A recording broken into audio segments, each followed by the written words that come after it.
Well, hi, and welcome back to my YouTube channel. I'm finally trying to bite the bullet on selling some of my cameras and offloading some, if that's not the right word. Some I've given away recently, but I've got a lot of really good kit here and treasured cameras and systems, but I don't need them all, and I need to start selling some. So what I'm trying to do here is I'm going to do this little review of these couple of cameras here. They're identical cameras that I'm going to be selling. Micro Four Thirds, Olympus OMD EM5 Mark II to be precise. And I'm going to just do a bit of a run down here on what they are. And I'm going to also do a posting on Australia's Gumtree, which is a bit like eBay, I guess.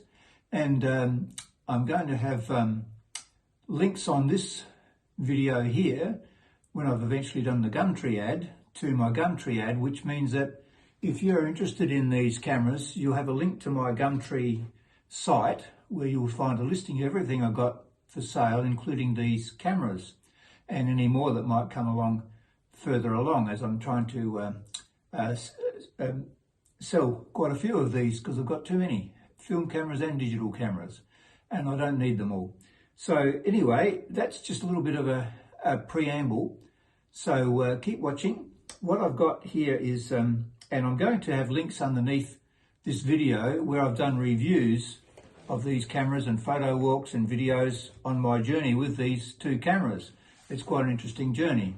And you'll see that the first one I bought of these, the OMD EM5 Mark II, was a swap I did with a friend of mine who was having trouble learning how to use it. And he was very much a beginner photographer, so I swapped my 600D eventually. He had my 600D and a couple of lenses, and I had his Olympus OMD Mark V, OMD, you know what it's called. Anyway, so we did a swap eventually.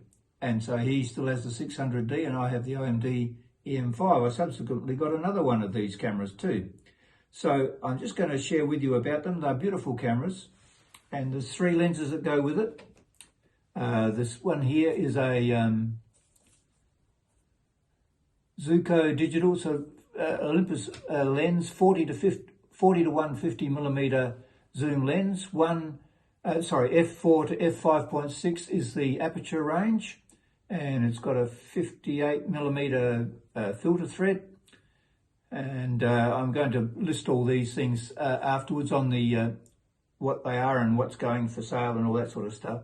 So I'm quite happy for people to initially contact me through this YouTube channel, but I'm intending to do this as a whole package, as a new way of trying to sell some of my things by doing a video about the item and then putting a link to the Gumtree where you can actually send messages to me and communicate with me, and we can make other arrangements and all that sort of stuff.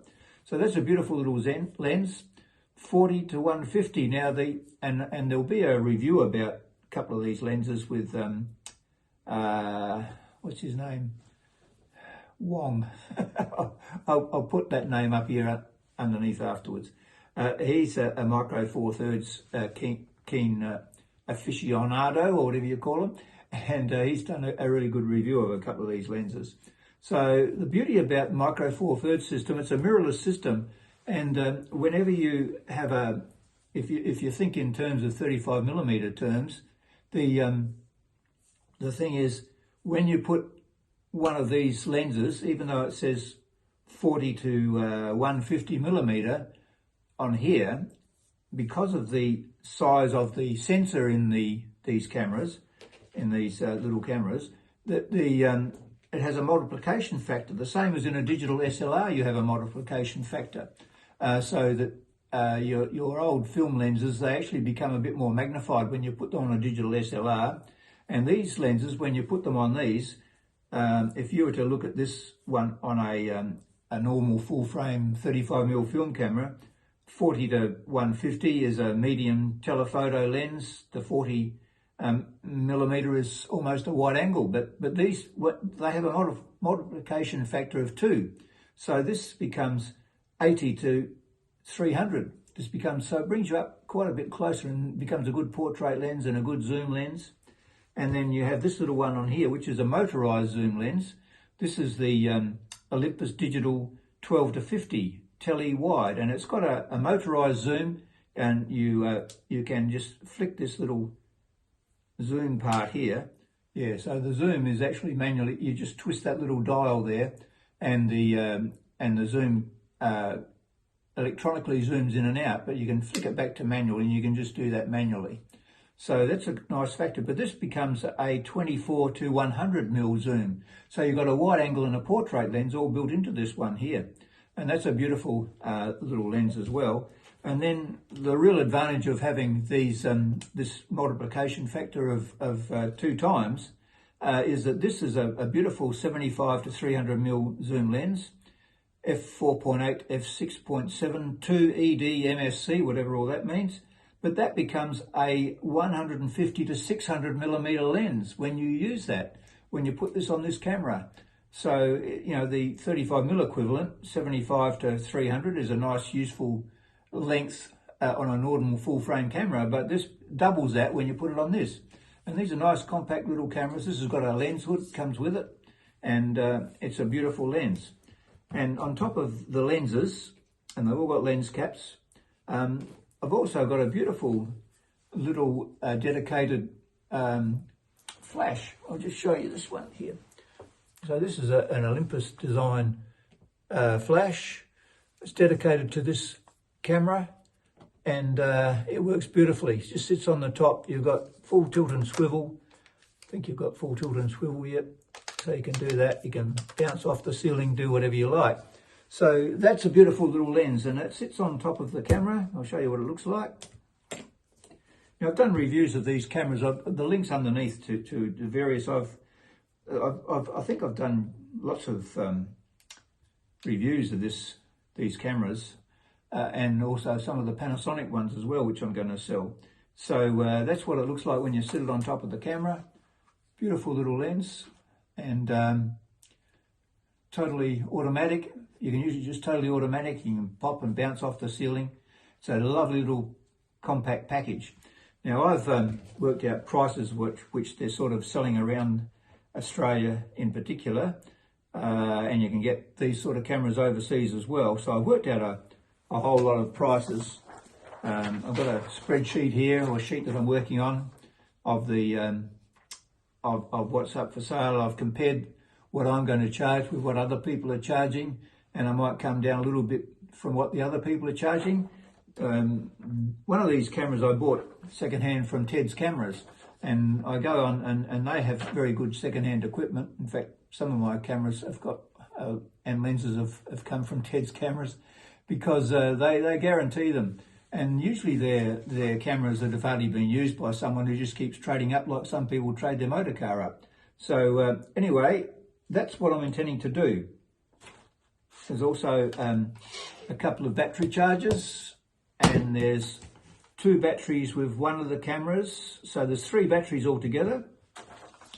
I'll throw in an SD card, and there's a few other little accessories that will be available that I won't be charging for. I mean, this camera came with a little miniature flash that sits on top of the camera, and it's powered by the camera. And to all intentions, it's not really all that useful.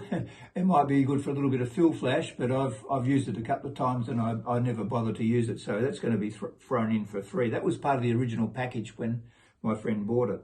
So there you go. If you're interested in these cameras, give me a comment, and you can probably find out how to contact me through my blogs and my there's emails that you can contact through my blogs if you want to. You'll find links to my blogs on my YouTube channel, which is where this is going. So please feel free to contact me. I'll try and work on getting this up and running on Gumtree soon, but it's very time consuming to do all this sort of thing, and I've got other things I've got to do. Anyway, that's just a preliminary look at this. Have a look at the links underneath. You'll see lots of links I've done on using these cameras, both video and stills and all that sort of stuff. And it's got lots of beautiful settings. There's also a very good in-depth tutorial by Tony Northrup on his YouTube channel. And I'll put a link to that there too, because he takes you through a very comprehensive run through of this particular camera. And at the time it came out, he really loved it, and I guess he probably still do. You can now get the OMD EM3, OMD EMD3, which is one step up from this one. The only difference really between that one and this one is that you can get 4K video on this. You only get HD video, 1080 on this, but to most people's intents and purposes, that's good enough. You do have Wi-Fi on these cameras as well, so you can hook them up to your phone and all that sort of stuff and operate them by remote control. So they're very highly featured. I don't have the actual manuals for these cameras, but you can download them and look at them on the internet. But quite frankly, if you look at Tony Northrup's tutorial, you'll find that that's probably all you need to know there if you just go through and pick out the chapters that you need to know. If you're a seasoned photographer, some of this will be intuitive, but it takes a little while to get used to the menu system and how to work your way around it. Well, once you do, it's a really good system. But and I'm very reluctant to sell it, so you never know, I might put it up there, and if no one buys it, I'll have to take it off again and revise my thinking. So thanks for watching. Like if you like, subscribe if you wish, and contact me if you're interested in this, or let me know what you think in your comments. So thanks for watching. See you later.